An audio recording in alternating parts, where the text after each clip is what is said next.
अल्लाह ताला हमारी हिदायत और रहनुमाई के लिए हमारा रुख अपनी तरफ माइल और मोड़ने के लिए हमें अपनी कुदरत की कई एक निशानियाँ गाहे गाहे दिखाता रहता है, ताकि गफलत के पर्दे जो हमारे दिलो दिमाग पे छाए हुए हैं वो छट जाएं और हम अल्लाह की तरफ रुजू करें। ये निशानियाँ गाहे गाहे हमारे सामने आती रहती हैं, खुद हमारे मुल्क के अंदर भी और दीगर जगहों पर भी। इन्हीं निशानियों में से एक निशानी मैं समझता हूँ कि बर्रे आदम ऑस्ट्रेलिया में एक अरसे से ज़ाहिर हुई है। तकरीबन 2 माह हो चुके हैं कि वहाँ पे जंगलात में शदीद आग लगी हुई है और वो दिन ब दिन फैलती चली जा रही है। बहुत ज़्यादा उसकी वजह से नुकसान हो चुका है। रिपोर्टर हजरात के मुताबिक उस आग की हौलनाकी ने इस वक्त तकरीबन 1.25 करोड़ एकड़ के करीब रकबा मुतासर किया है, वो जो जल के बसम हो चुका है। इंसानी जानी नुकसान तो इस कदर नहीं हुआ, लेकिन जंगली हयात शदीद मुतासर हुई है। कहा यह जाता है कि 50 करोड़ के करीब जानवर लुकमा अजल बन चुके हैं।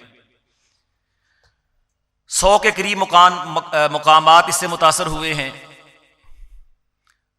और इसी तरह मजीद तबाहकारियों में यह भी कहा जाता है कि 1400 मकानात भी जल चुके हैं।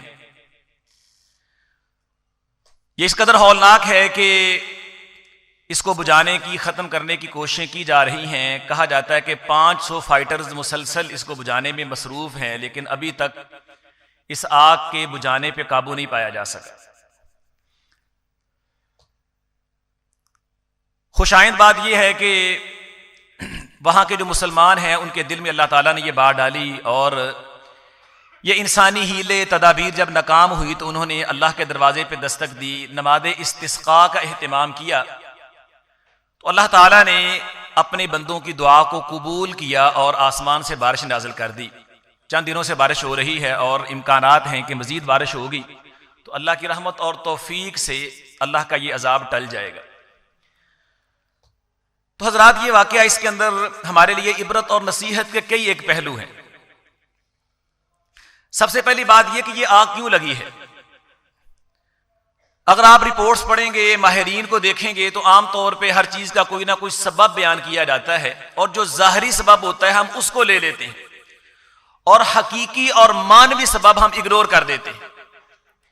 ज़ाहरी सबब क्या बताया जाता है कि जी इंसानी कामों की वजह से, जदीद तरक्की की वजह से दर्जा हरारत बहुत ज्यादा बढ़ गया है और मौसमी तगय्युर की वजह से, आबो हवा की तब्दीली की वजह से ये आग लगी है। यकीनन ज़ाहरी सबब यही है, लेकिन ये ज़ाहरी सबब जरूर है, हकीकी सबब नहीं है। हमारे यहां भी जो आफात या मसाइब आते हैं, हम ज़ाहरी असबाब को देख करके हकीकी असबाब जो हैं उन पे नजर नहीं करते, नतीजा तो हम अल्लाह की तरफ रुजू नहीं करते। हमारे यहाँ आए रोज जलजले आए रहते हैं। अभी चंद दिन पहले भी जलजला आया था। लोग कह देते हैं जी वो जमीन के अंदर जो प्लेटें हैं उनके अंदर खला बढ़ गया है, इस वजह से जलजला आया है। ठीक है, माहिरीन कुछ पहले भी पेशगोई कर देते हैं, तो हम बस इन्हीं बातों पे डिस्कस करते हैं और इन जलजलों की आमद की जो वजह है उस पर हम गौर व फिक्र नहीं करते। जो इतने बड़े पैमाने पे ऑस्ट्रेलिया में आग लगी है, ज़ाहरी सबब यकीनन यही होगा, आबो हवा में तब्दीली हुई है, मौसमी तगय्युर इसका बायस बना है, लेकिन हकीकी सबब ये नहीं है। हकीकी सबब इंसान के आमाल हैं, क्योंकि अल्लाह ने हमें कानून ये दिया है, ज़हरल फसादु फिल बर्रि वल बहरि बिमा कसबत अयदिन नास, कि आसमान और जमीन के अंदर जो फसाद बपा है, खुश्की और तरी के अंदर जो फसाद बपा है, बिमा कसबत अयदिन नास, उसका सबब, उसकी वजह इंसान के अमाल और करतूत हैं। जब इंसान गुनाह पे गुनाह करता चला जाता है, अल्लाह की बगावत और नाफरमानी के अंदर आगे बढ़ता चला जाता है, अल्लाह एक हद तक मोहलत जरूर देते हैं लेकिन फिर पकड़ते हैं। अल्लाह कुरान में कहते हैं कि वकज़ालिक अख़्ज़ु रब्बिका इज़ा अख़ज़ल क़ुरा वहिय ज़ालिमा, तेरे रब की पकड़ इसी तरह होती है जब वो बस्ती वालों को पकड़ता है जबकि वो जालिम होती है। अल्लाह अकबर। तो ये अल्लाह ताला की पकड़ है। और अल्लाह की पकड़ क्यों आती है? इसलिए आती है कि इंसान गुनाहों के अंदर बहुत आगे निकल जाता है। हर गुनाह ही अल्लाह ताला को नाराज करने वाला है, अल्लाह के अजाब को दावत देने वाला है। लेकिन बाज गुनाह ऐसे हैं जो अल्लाह को कतन पसंद नहीं है, अगर वो कसरत के साथ तसलसल के साथ जारी रहे तो अल्लाह के अजाब को दावत देते हैं, अल्लाह का अजाब भड़क उठता है। उनमें दो गुनाह जो अल्लाह के अजाब को दावत देते हैं, अल्लाह के अजाब की आमद का बाइस बनते हैं, वो बदकारी, बेहयाई, फहाशी और सूदखोरी है। नबी करीम सल्लल्लाहु अलैहि वसल्लम ने फरमाया कि इदा ज़हर ज़िना वर्रिबा फी क़रिया, जब किसी बस्ती के अंदर बेहयाई, बदकारी और सूदखोरी आम हो जाती है, फ़क़द अहल्लू, तो वो अल्लाह के अजाब को दावत देते हैं, बिअनफुसिहिमुल अज़ाब, वो अपनी जानों पे, अपने ऊपर अल्लाह के अजाब को हलाल कर लेते हैं, उन पे फिर अल्लाह का अजाब आ जाता है। ठीक है।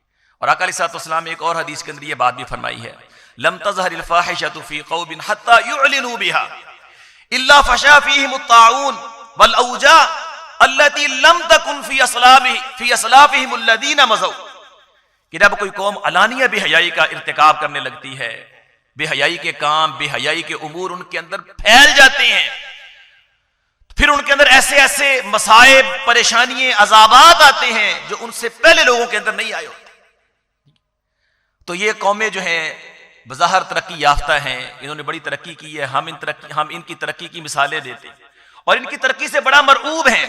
लेकिन वहां एक ये पहलू भी है कि ये लोग अल्लाह के बागी हैं, नाफरमान हैं, बेहयाई इनके मुआशरे के अंदर आम है, फैमिली सिस्टम ना होने के बराबर, मर्द और औरत का आजादाना इख्तिलात है और फहाशी, बेहयाई उरूज पे है, और ये चीज अल्लाह ताला के अजाब को दावत देती है। अफसोस ये है कि हमारे मुआशरे के अंदर भी उनकी देखा देखी, बेहयाई के मनाजिर, बेहयाई के उमूर रवाज पा रहे, तो हमें इनसे इबरत पकड़नी चाहिए कि अल्लाह ताला कैसे फिर अपने अजाब से पकड़ता है। और जब अल्लाह का अजाब आता है, अल्लाह कितनी तरक्की कर लिया साइंस, इंसान किस कदर आगे जा चुका है, लेकिन आज इंसानी सारी की सारी तरक्की दरी की दरी रह गई। मुसलसल 2 महीने हो चुके हैं, एड़ी चोटी का जोर लगा चुके हैं वो लोग, लेकिन अजाब है कि रुकने का नाम नहीं ले रहे, आग दिन ब दिन बढ़ती चली जा रही। जब अल्लाह का अजाब आता है, इंसान क्या चीज है अल्लाह के मुकाबले, ये दुनियावी आग है, इसका हम मुकाबला नहीं कर सकते। हजरात, इस आग को सामने रख करके आखिरत के अजाब का तसव्वुर कीजिए, इसको हम रोक सकते हैं किसी हद तक, ठीक है, लेकिन इसके बावजूद हम नाकाम हो चुके हैं। वो तो आग जिसको अल्लाह ने कहा है नारुल्लाह अल-मूक़दा, वो अल्लाह की आग है जो अल्लाह ने भड़काई, अल्लती तत्तलिउ अलल अफ़इदा, और इस आग से 69 गुना 69% ज्यादा वो इससे सख्त है। अल्लाह अकबर। यहां तो बुझाने के लिए हालांकि साहिल समुद्र पास है, समुद्र की मदद से आग बुझाने की कोशिश की जा रही है, इसके बावजूद आग है कि बुझने का नाम नहीं लेती, और वहां पर तो सवाई इंसानी आंसुओं के कुछ भी नहीं होगा, उसका तो ईंधन ही पत्थर और इंसान है, तो आग, उस आग को कैसे बुझा पाए। तो इसलिए मोहतरम भाइयों, इन हालात से हमें इबरत और नसीहत लेनी चाहिए, अल्लाह की तरफ रुजू करना चाहिए, अपने गुनाहों की माफी मांगनी चाहिए, अपने मुआशरे की इस्लाह का एहतमाम करना चाहिए। बिलखुसूस बेहयाई, फहाशी के जो उमूर हमारे मुआशरे के अंदर रवाज पा रहे हैं या हम उनको प्रमोट कर रहे हैं, तो जिस हद तक हम अपना किरदार अदा कर सकते हैं उनको रोकने के लिए, उसकी रोकथाम के लिए हमें अपना किरदार अदा करना चाहिए। और आका अलैहिस्सलाम का ये फरमान सामने रखना चाहिए, ये मत कहें कि हम तो साफ सुथरे हैं, हम तो बेहयाई के कामों में हिस्सा नहीं लेने वाले, हम तो बेहयाई के काम करने वाले नहीं हैं। जहां हम करने वाले नहीं है, बड़ी अच्छी बात है, लेकिन इसके साथ हमारी एक जिम्मेदारी और भी है, जहां तक अल्लाह ने हमें ताकत और इस्तेताअत दी है, हम इन कामों को रोकने के लिए, बंद करने के लिए अपना किरदार अदा करें। आका अलैहिस्सलाम ने फरमाया, इन्नन्नास इज़ा रअवुल मुनकर फलम युगय्यिरूहु औशक अन यउम्महुमुल्लाहु बिअज़ाब, जब लोग बेहयाई और बुराई देखते हैं और फिर हस्बे इस्तेताअत रोकते नहीं है, करीब है कि सबको अल्लाह का अजाब अपनी लपेट के अंदर ले। ठीक है, तो इसलिए ये हमारी जिम्मेदारी है और हमारा ये फर्ज बनता है, हमें इन उमूर को देखना चाहिए। ये खबरें ऐसे जो आलमी लेवल पे आती हैं, इनको पढ़ के बस मालूमात की हद तक देख करके साइड पे नहीं रख देना चाहिए। मोमिन जो है वो बसीरत वाला होता है, वो उससे नताइज अखज़ करता है, अपनी इस्लाह के पहलू ढूंढता है और अपने आप को और अपने मुआशरे को बेहतर बनाने के लिए अपना किरदार अदा करता है। तो हमें ऐसा ही किरदार अदा करना चाहिए। अल्लाह ताला हमें अमल की तौफीक अता फरमाए। वमा अलैहि इल्लल